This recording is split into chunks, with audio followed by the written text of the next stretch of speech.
예, 오늘 말씀 제목은 잠잠하라, 고요하라입니다. 오늘 말씀은 예수님께서 그 바다의 풍랑을 잠잠케 하는 이야기입니다. 예수님께서 계시지 않으셨는데 만약에 풍랑이 일어났다면 이것이 아마 별개의 이야기가 될 것 같습니다만 예수님과 함께 동행하는데 이게 풍랑이 일어나는 이야기입니다. 그러니까 이것은 예수님과 우리가 함께 동행할 때 풍랑이 일어날 수 있다는 것을 우리한테 보여주는 것입니다. 즉 우리가 예수님을 따를 때 예수님의 그 풍랑 이야기는 바로 또한 우리들의 이야기가 된다는 것입니다. 지금 이제 이 마가복음 우리가 이제 공부하고 있는데 이 마가복음이 기록된 것은 AD 70년 경에 기록이 되었습니다. 그러면 AD 70년 경에 기록되어 가지고 그 마가복음을 전파를 했을 때 그 듣는 사람들은 누구였을까요? 바로 그 초대교회 성도들이었습니다. 그런데 AD 70년 경에 그 마가복음을 들으면서 이분들은 이것을 어떻게 이해를 할 수 있었을까요? 그러니까 그 AD 70년경은 바로 그 교회가 그 로마 제국으로부터 핍박을 받고 있는 상태였습니다.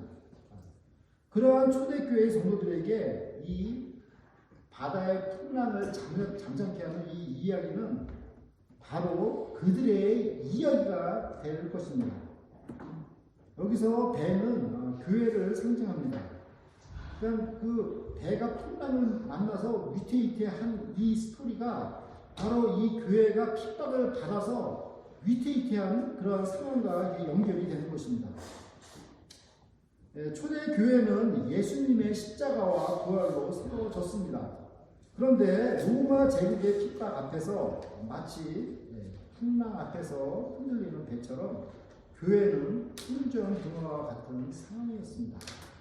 이때 이 제자들이 어떻게 부르셨겠어요? 주님, 교회를 안 돌아보십니까? 그 외침과 같았을 것입니다. 이것은 오늘날 현대 그리스도인들 또 현대 교회에도 똑같이 적용이 될 것입니다. 성도님들도 예수님을 이렇게 믿고 동행을 하면 이런 또 풍랑을 맞이할 것입니다. 제가 지금 이 그림이 우리 노장로님과 노건사님이 교회에 한 7, 8년 전 이야기죠. 그렇죠? 네. 그때 이제 교회 주일 예배를 오시다가 그 수바루 그 일본 차가 완전히 뒤집어져 가지고 완전히 그 트레일러에 받쳐 가지고 완전히 박살이 났어요. 박살이 나 가지고 차는 바로 그날 이렇게 폐차를 시켰는데 근데 그 노장로님과 노건사님이 그냥 하나도 안 다치신 거예요. 근데 이제 그날 이제 우리가 이거 노장로님과 노건사님이 연락이 두절이 돼가지고 이제 그날 예배를 드리는데 그냥 피아니스트 없이 그냥 우리가 예배를 드린 거죠. 어떻게 됐나 연락도 안 되고. 근데 예배 다 끝나고 이제 노장로님한테 전화가 왔는데 목사님 오늘 피아노 반주 못해서 죄송합니다 이렇게 연락이 온 거예요. 그래서 제가 아니 지금 피아노 반주가 그렇게 문제예요 지금. 사람이 지금 생명이 왔다 갔다 하는 그런 순간인데 노장로님께서 그 말씀을 하시는 거예요. 좀 장면이 좀 비슷합니까 사진이? 제가 지금 AI 여기 오픈 챗 GPT한테 한번 해가지고 그림을 그려달라고 해가지고 그린 건데 근데 그때 이제 우리 교회에 나오시는 분이 보경 브랜들리 권사님이 아침에 차가 뒤집힌 걸 봤다는 거예요. 근데 그게 이제 노장로님 차라는 건 전혀 생각을 못하고 되게 살려달라고 이제 그 손을 창문 바깥으로 막 손짓하는 걸 봤다는 겁니다. 그래가지고 누구 차가 했는데 그게 노장로님 차일지 몰랐죠. 근데 그냥 노장로님하고 노건사님은 그냥 하나도 안 다치셨어요. 참 이런 이게 하나의 정말 우리도 같이 정말 느끼는 그런 풍랑이라고 저는 생각이 듭니다. 세상에 어느 피아니스트가 목숨을 잃을 뻔한 상황에 그 반주 걱정을 하겠습니까? 저는 그래서 우리 노정님이 이 세상에서 최고의 피아니스트라고 생각을 합니다. 우리 격려의 박수 한번.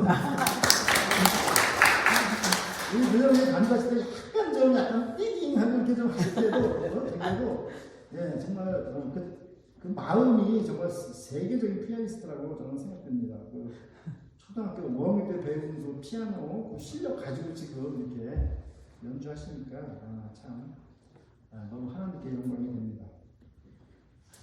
네, 노장로님과 노보사님께서는 몸이 하나도 상하지 않고 참한 회차를 시켰습니다. 주님께서 이렇게 보호해 주셔서 정말 감사를 드립니다.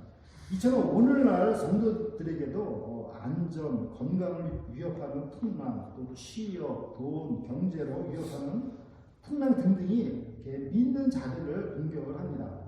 그러나 우리가 오늘 말씀을 통해서 이러한 많은 풍랑들보다 더 크신 이가 누구신가를 깨달아야 합니다. 아멘. 마가복음 4장 35절을 보십시오. 그날 저물 때 제자들에게 이르시되 우리가 저편으로 건너가자 하시니 여기서 저편은 그 거라사 지역을 말합니다. 그 당시에 사람들이 저편하면은 거라사 지역을 이렇게 두고 얘기했다고 합니다. 예수님께서는 하나님의 나라를 겨자씨와 같다라고 이렇게 비유의 말씀을 마치시고 배를 타고 갈릴리 호수 동쪽 거라사 지방으로 가고자 하셨습니다. 마가복음 4장 36절을 보십시오. 저희가 무리를 떠나 예수를 배에 계신 그대로 모시고 가매 다른 배들도 함께 하더니, 그러니까 예수님께서 타신 배는 그 작은 배였습니다. 작은 배였기 때문에 예수님과 그 12 제자들만 탈 수 있는 배였어요. 그리고 12 제자 외에도 예수님을 따르는 그 제자들이 많이 있었기 때문에 아더 보츠 위드 힘, 그러니까 다른 배들도 같이 이렇게 여러 배들이 이렇게 따라가는 것을 우리가 알 수가 있죠. 자, 마가복음 4장 37절을 보겠습니다. 큰 광풍이 일어나며 물결이 부딪혀 배에 들어와 배에 가득하게 되었더라. 여기서 이제 그 저자 마가가 이 큰 광풍이라고 이렇게 적었는데 이게 헬라어로는 메가스라고 적혀 있습니다. 메가.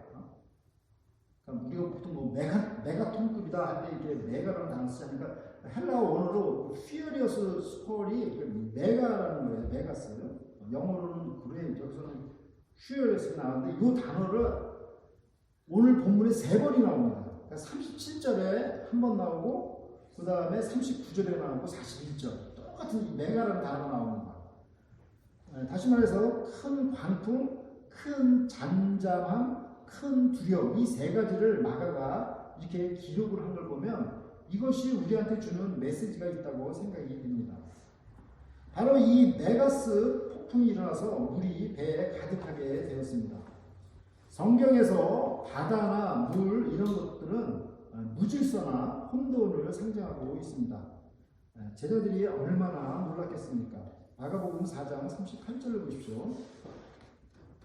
예수께서는 고물에서 베개를 메시고 주무시더니 제자들이 깨우며 가는데 선생님이여 우리의 죽게 된 것을 돌아보지 아니하시나이까 하니. 그래서 배의 그 앞부분을 우리가 뱃머리라고 하고 배의 뒷부분을 고물이라고 합니다. 그러니까 예수님께서는 그 배의 그 뒷부분인 그 고물에서 베개를 베시고 이렇게 주무신 것입니다. 그런데 이제 지금 막 폭풍이 몰아쳐가지고 지금 막 물이 들어오고 난리를 치는데 거기서 이렇게 단잠을 주무시는 이 예수님, 이것도 참 저는 기적이라고 생각이 듭니다. 제자들은 예수님을 깨우기 시작했습니다. 호칭도 선생님이라고 했습니다. 왜 죽게 된 제자들을 안 돌아보냐는 것입니다. 자, 여기서 예수님께서 정말 침묵을 하고 계신다면 정말 돌보지 않는 것인가, 우리가 이것을 생각해 봐야 되겠습니다. 우리 지금 이제 11월 말까지 비자를 받아야 되는 우리 문서자매님 보면은 아마 혹시 이런 기도 안 하셨어요? 주님 저를 안 돌아보십니까? 근데 주님께서 지금 침묵하신단 말이에요. 침묵하시는데 침묵하신다고 해서 안 돌아보는 게 아니라는 거죠. 아멘. 주님께서는 침묵하시고 배 뒤에서 이렇게 주무신다 할지라도 돌보고 계신다는 것입니다. 그러니까 예수님께서는 나를 지금도 돌보고 계신다는 그 믿음이 우리한테는 필요한 것입니다. 예수님께서는 그걸 우리한테 가르쳐주는 거죠. 내가 침묵할 때라도 내가 너를 돌보고 있다는 그 메시지인 거죠. 우리는 어떤 그 문제 앞에서 정말 제정신을 갖기가 어렵습니다. 그러나 주님께서는 우리가 그런 상황에서 믿음을 갖기를 원하십니다. 마가복음 4장 39절을 보십시오. 예수께서 깨어 바람을 끄주시며 바다더러 이르시되 잠잠하라 고요하라 하시니 바람이 그치고 아주 잔잔하여지더라. 여기서 아주라는 단어 있죠. completely calm. 이것도 헬라어로는 메가스. 아까 그 사용한 똑같은 메가. 그러니까 엄청나게 큰 잠잠함이라는 겁니다. 조용한 거죠. 예수님께서는 바람과 바다를 마치 인격체처럼 꾸짖었습니다. 이는 사탄 마귀를 꾸짖는 것과 같은 용어로 쓰였습니다. 즉 사탄이 뒤에서 조종하는 것이었습니다. 그러니까 사탄을 꾸짖으신 거죠. 이 자연에 대해 잠잠하라 고요하라 이런 명령을 하실 수 있는 분은 창조주 하나님밖에 없습니다. 그러니까 우리가 이제 제자들은 예수님이 혹시 메시아인가? 라고 이렇게 생각을 했겠죠. 그런데 메시아는 이런 자연에 대해서 이렇게 뭐 명령하거나 그렇게 할 능력은 없어요. 그죠? 메시아는 성경에 보면 소경의 눈을 뜨게 하는 사람, 그 사람이 바로 메시아다라고 구약성경에 이렇게 예언이 되어 있습니다. 그러니까 예수님께서 소경을 이렇게 뜨는 것은 눈을 뜨게 하는 게 굉장히 상징적인 거죠. 본인이 메시아라는 것을 이제 가르쳐 주는 건데, 여기서 자연에 대해서 화이트 비스틸 이렇게 명령하는 것은 메시아가 할 수 있는 권한이 아닙니다. 이것은 오직 창조주 대신 하나님만이 하실 수 있는 권한인 거죠. 그런데 예수님께서 지금 여기서 이것을 말씀하신 거예요. Quiet, be still. 이것은 예수님 본인이 창조주 하나님이라는 것을 지금 이렇게 드러내 주시는 것입니다. 예수님께서는 메시아를 넘어서서 창조주 하나님의 권위를 가지시고 자연을 복종시켰습니다. 그 결과 메가스 잔잔함이 이루어진 것입니다. 그냥 이렇게 더 이상 잔잔할 수가 없을 정도로 잔잔해진 거죠. 그 괴물 같은 풍랑도 언제 그랬냐는 듯이 그렇게 고요할 수가 없었습니다. 마가복음 4장 40절을 보십시오. 이에 제자들에게 이르시되 어찌하여 이렇게 무서워하느냐 너희가 어찌 믿음이 없느냐 하시니. 그 예수님의 제자들은 여기서 그 자기들이 가진 그 모든 믿음을 그냥 바닷속에 다 그냥 퐁당 그냥 빠뜨린 거죠. 다 잃어버린 거죠. Do you still have no faith? 어떻게 이렇게 믿음이 없냐? 바로 이 말씀은 예수님께서는 제자들에게 믿음을 가질 것을 말씀하시는 것입니다. 예수님께서 십자가에서 돌아가실 때 제자들은 다 도망갔습니다. 그 3년 동안 훈련받은 그 믿음들은 다 날아가 버렸습니다. 그러나 3일 동안의 침묵 끝에 3일 동안 예수님은 십자가에서 내려서 무덤에 갇혀 있지 않았습니까?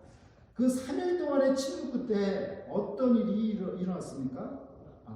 예수님께서 부활하신 것입니다. 예수님께서 잠을 주무신다고 해서 또 침묵하신다고 해서 아무 일도 안 하시는 것이 아닙니다. 모든 것이 예수님의 통제 안에 있습니다. 이것은 우리에게 이런 일이 닥치면은, 이런 풍랑을 만나면 믿음을 가질 것을 가르쳐 줍니다. 마가복음 4장 41절을 보십시오. 저희가 심히 두려워하여 서로 말하되 저가 위기에 바람과 바다라도 순종하는고 하였더라. 여기에 그 마지막, 아까 말씀드렸던 마지막 메가스가 나옵니다. terrified. 그러니까 그냥 두려워한 것이 아니라 메가스 두려운 것이다. 굉장히 두려워한 것이죠. 그러니까 제자들이 평소에 생각했던 예수님이 아닌 것이죠. 바람과 바다도 순종케 하는 창조주 하나님이셨기 때문에 엄청나게 두려워한 것입니다. 자, 이 일이 있기 전에 예수님께서는 그 겨자씨 비유로 하나님의 나라는 마치 이와 같다 하는 겨자씨 이렇게 비유로 말씀하셨는데 그 비유의 말씀이 이제는 눈앞에 이렇게 나타나는 것입니다. 겨자씨는 눈에 잘 보이지 않는 작은 씨이지만 나중에는 심히 성장하여 새들이 깃든다는 이 비유가 무슨 뜻인지 이제 제자들은 점차적으로 이해가 되었을 것입니다. 예수님은 선생을 넘어서 창조주 하나님이셨던 것입니다. 이제 제자들의 시선이 점점 바뀌어가고 있었습니다. 전에는 선생이라고 불렀던 제자들이지만 이후로는 이 사람은 누구신가 하는 그 문제의식을 갖게 되는 것입니다. 우리의 믿음이 깊어질수록 우리는 예수님께 대한 질문이 점점 바뀌어질 것입니다. 이분은 정말 누구신가?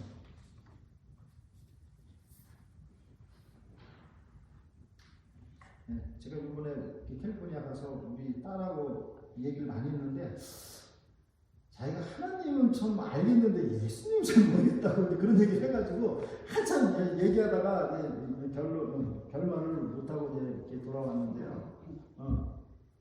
우리가 이제 하나님의 말씀을 잘 이해를 하면 예수님이 누군지 알게 되는 거죠.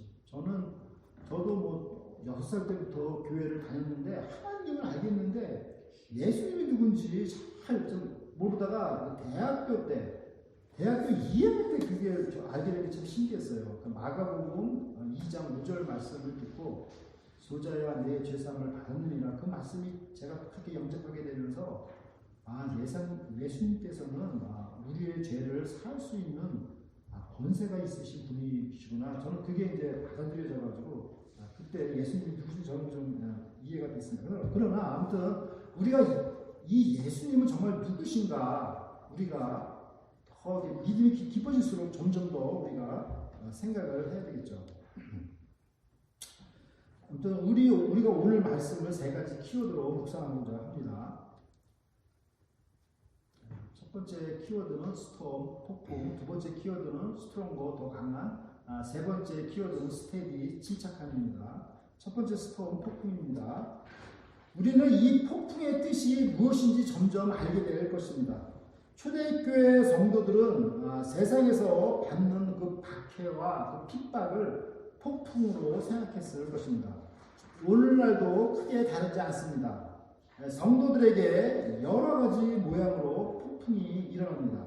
직장 문제, 경제 문제, 건강 문제, 자녀 문제, 가족 문제 등등 여러 가지 모양으로 우리에게 폭풍이 임합니다. 예수님을 믿는다고 해서 안 일어나는 것이 아닙니다. 누구에게나 일어납니다. 이것은 하나님의 나라가 이 땅에 이미 시작되었다는 것을 암시하고 있는 것입니다. 예수님께서 그 하나님 나라의 비유, 하나님 나라가 이 땅에 이미 임하였다 이렇게 말씀하셨는데 그냥 그 말로만 끝나고 아무 일도 그냥 일어나지 않으면은 그 말이 정말 진실인지 그걸 우리가 어떻게 알겠어요, 그죠? 근데 그 말 끝나자마자 바로 이 폭풍이 일어났잖아요. 폭풍이 일어났는데 예수님께서 그 폭풍을 딱 잠재우심으로 말미암아 하나님의 나라가 임한 걸 우리가 알 수가 있는 거죠. 아멘.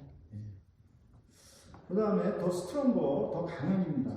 그러니까 폭풍이 그 메가톤급으로 이렇게 임하지만 예수님께서는 더 강하셔서 폭풍을 메가톤급으로 잠잠케 하신다는 것입니다. 그러니까 주님께서 주시는 평안이 더 강력하다는 것입니다. 언제 그랬냐는 듯이 아주 잠잠해진 바다를 한번 상상해 보십시오. 주님께서 주시는 평안은 이 세상이 주는 어떤 것과 다른 것입니다. 폭풍 속에서 잠을 주무실 수 있는 바로 그 평안입니다. 세 번째, 스테디, 침착함. 주님께서는 풍랑으로 두려움에 떠는 제자들에게 믿음을 가지라고 말씀하십니다. 설사 주님께서 우리 성도님들한테 도대체 너희들 언제까지 이렇게 진짜 믿음이 없어서 호들갑을 떨 거야 이렇게 말씀을 하신다고 해도 여러분은 어떻게 대답을 하셔야 되겠습니까? 주님, 저희는 호들갑을 떨지 않습니다. 저희는 다만 기도로 주님을 깨울 뿐입니다. 이렇게 침착하고 담담하게 풍랑에 맞서 이겨나가야 할 것입니다. 아멘. 아멘. 저도 어떤 일을 하다 보면 그 한계에 딱 부딪혀가지고 거기서 나가지 않으면은 그 주변 사람이 그냥 원망하게 되는데, 예, 주님께서 그걸 원하는 게 아니잖아요. 정말 그 한계에 딱 생각했을 때 호들갑을 떨 게 아니라 주님을 깨워서 담담하게 대담하게 주님, 제가 주님을 깨우겠습니다. 이 문제를 해결해 주십시오. 당당하게 풍랑에 와서 나가야 되는 것이죠. 우리 자꾸 요 말씀 생각하면 윤소장을 자꾸 생각나요.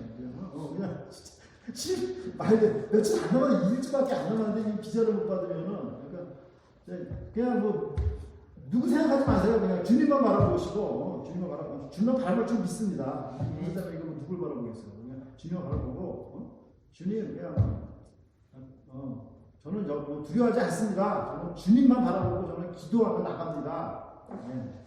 그것으로 족한 것입니다. 네. 이것이 바로 믿음의 사람의 자세 아니겠습니까? 사랑하는 아코스 새소망교회 성도 여러분, 예수님께서는 하나님의 나라는 겨자씨 한 알과 같다고 비유로 가르치셨습니다. 그리고 곧바로 실전이 일어났습니다. 하나님의 나라는 관념적인 것이 아니라 실전입니다. 영적인 전투입니다. 차가 뒤집혀지는 일도 생깁니다. 바다의 폭풍이 제자들의 믿음을 삼키웁니다. 이런 일은 비일비재하게 우리 주변에서 일어날 것입니다. 이때 우리가 알아야 할 것은 메가스 폭풍보다도 더 강하신 분이 예수님이시라는 사실을 깨달아야 합니다. 아멘. 이분은 누구입니까? 바로 오늘 말씀에서는 창조주 하나님으로 우리에게 보여주셨습니다. 이분은 우리가 신령과 진정으로 경배하고 섬겨야 할 분이십니다. 예수님이 우리와 늘 항상 함께 있다고 해서 우리가 함부로 대할 분이 아닌 것입니다. 우리는 이 예수님이 누구신지 정말 잘 발견해서 온 마음으로 경배를 드리시기를 기도를 드립니다. 다 함께 기도하겠습니다. 하나님 아버지, 태초에 말씀으로 계시고 말씀으로 천지를 창조하시고 말씀이 육신이 되어서 이 세상에 오신 겨자씨 한 알 같은 이 예수님을 찬양합니다. 이 세상의 어떤 풍랑도 예수님의 명령 앞에서 한없이 잔잔해지는 줄 믿습니다. 우리가 예수님의 제자라면 어떤 풍랑에서도 믿음이 흔들리지 않고 당당하게 믿음으로 풍랑을 헤쳐나가게 하시옵소서. 예수님 한 분만으로 풍파하는 이 세상에서 승리하는 삶을 살게 하여 주시옵소서. 감사드리며 예수 그리스도의 이름으로 기도드립니다. 아멘.